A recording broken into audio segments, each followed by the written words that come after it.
first of all, let's talk about the band and the sound. Nobody's talking about the music. This is new for you. Yeah, Body Count's a rock group. Contrary to what everybody's been reading in the paper, it's not a rap group. I'm a rapper, I'm the lead singer, or I try to sing.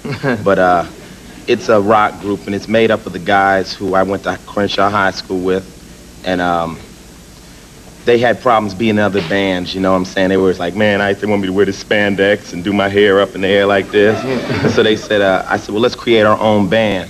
So we just did a South Central type metal group.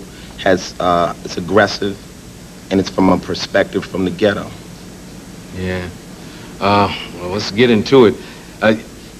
You know I'm the ambassador of DARE, right? Right. Which is an organization that sends good police officers into the classroom to try to not only teach kids about drug abuse and self-esteem, but also to talk to them and let them know that all cops aren't the enemy, you know? Do you feel there are any good cops? There's a lot of good cops out there, you know what I'm saying? I know a lot of police officers that are out there trying to do the right thing. And all this controversy around me, you know, doing a prejudice type record where I just prejudge every cop, that's wrong.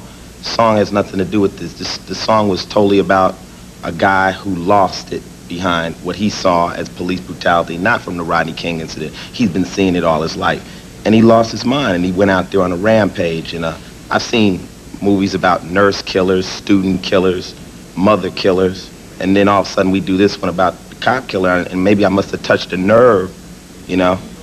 And, you know, if the shoe fits, wear it, you know what I'm saying? But anybody who sympathizes with brutal police, I don't need them as a fan. Yeah.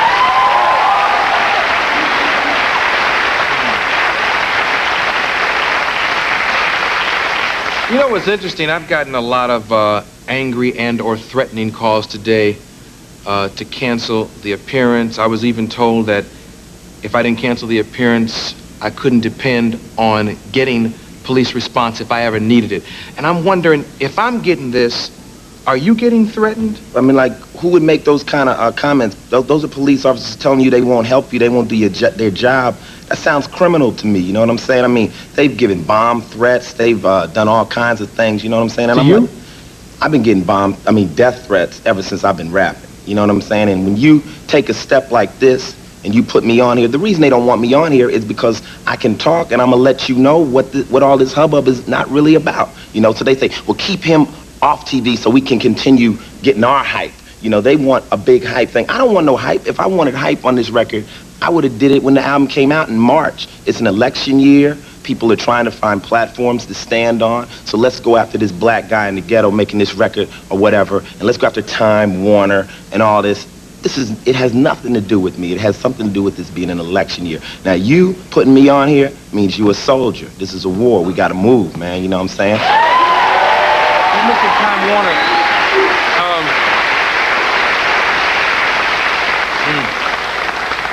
I just figured if somebody take me out, then I'll be out of this misery that I deal with every day. But look, I mean, people come to me all the time. Ice, you got bodyguards. You worried about, you know, somebody taking my life. You know what I'm saying? It's like, if I gotta go, I gotta go. A lot of people have died for the truth. You know what I'm saying?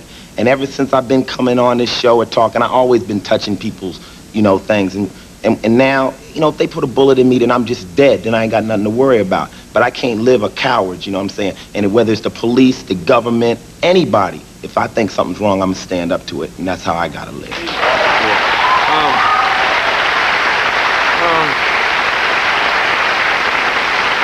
I have friends over at Time Warner that Quincy Jones introduced me to, and somebody mentioned the word character in association with the lead singer of Body Count.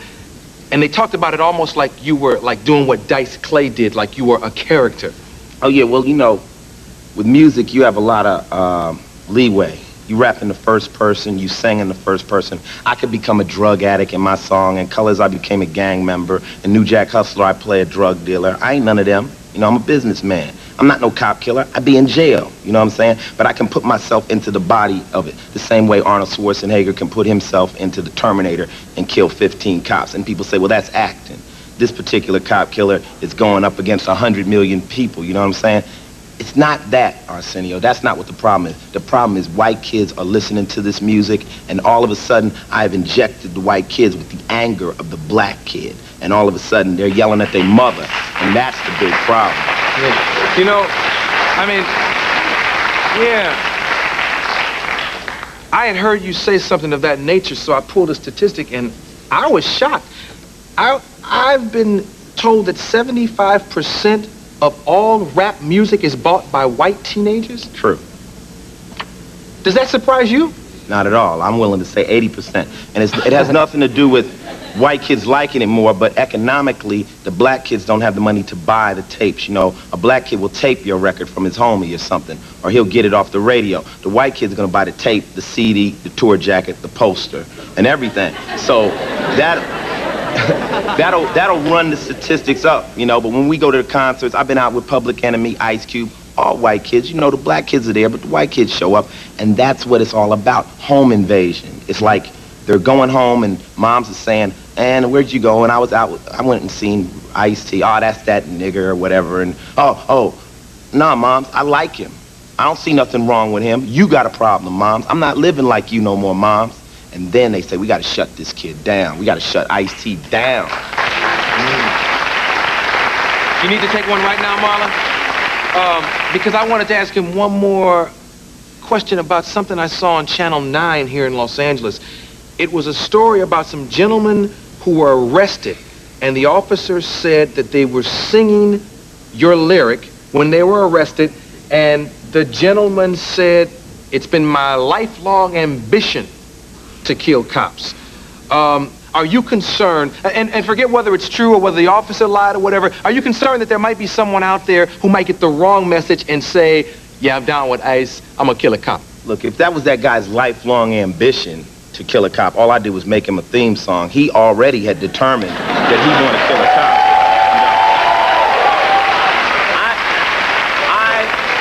Anybody who listens to a record, watches TV or anything, and goes out and acts is unstable from the beginning. So you got to keep dinner forks out of their hands, cars.